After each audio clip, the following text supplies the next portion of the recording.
Didier Migaud, le premier président de la Cour des comptes, socialiste également. Bonjour, merci d'être avec nous. Monsieur Migaud, on a l'impression que ce rapport égratigne un petit peu la politique menée par Vincent Peillon. Est-ce que le gouvernement a tort de dire que l'éducation nationale manque d'enseignants, selon vous ?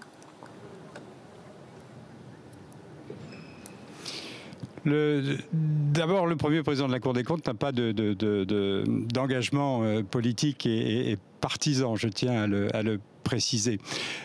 Sinon, nous ne critiquons pas tel ou tel dispositif proposé par tel ou tel gouvernement. Ce que nous observons, c'est que l'enjeu le plus fondamental au niveau de notre système éducatif n'est pas tant une question de moyens qu'une question de gestion et de mode de gestion.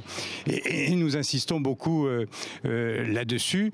À partir du moment où nous avons un système éducatif qui voit ses résultats se dégrader pour nos élèves, si on compare ces résultats sur le plan international, on voit aussi qu'il y a une crise du métier, une crise de l'attractivité du métier d'enseignant, et on voit bien qu'il n'y a pas de corrélation entre le nombre d'enseignants et puis les résultats au niveau de nos élèves. En revanche, on voit bien que nous avons un mode de gestion, un système de gestion qui est très coûteux en poste et que du coup, qui n'est ni avantageux pour les élèves, ni avantageux pour les enseignants eux-mêmes. Alors, Monsieur Migaud, pas de corrélation, effectivement, mais ce que vous dites, c'est que les professeurs les plus expérimentés sont surreprésentés en zone rurale et pas assez là où il y en a visiblement le plus besoin, c'est-à-dire dans les zones d'éducation prioritaire.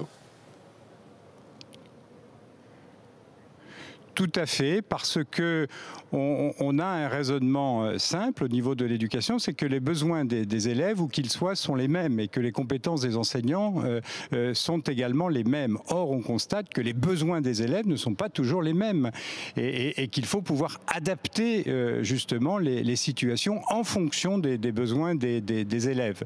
Donc, nous invitons là aussi à un nouveau mode d'affectation des enseignants, un nouveau mode de gestion. Et gérer autrement permettrait de faire un certain nombre d'économies substantielles qui permettraient d'ailleurs de revaloriser le métier d'enseignant qui en a besoin.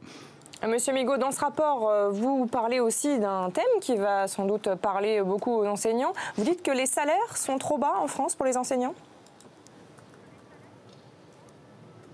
Ce que nous constatons, c'est que les enseignants sont plutôt moins bien rémunérés que d'autres fonctionnaires de même catégorie dans d'autres fonctions publiques, et que si on compare avec les enseignants dans d'autres pays qui nous sont comparables, ils sont également moins bien rémunérés. Donc il y a beaucoup de défauts dans notre système éducatif, puisqu'on voit nos résultats se dégradent, on a cette crise de métier, et on voit bien qu'il ne faut pas seulement raisonner en termes de moyens, puisque les moyens ont plutôt été maintenus globalement, alors même que les résultats se dégradent, qu'il y a cette crise du métier et que le nombre d'élèves d'ailleurs a diminué. Donc voilà, il faut aussi penser autrement et gérer autrement, et c'est ce que nous recommandons.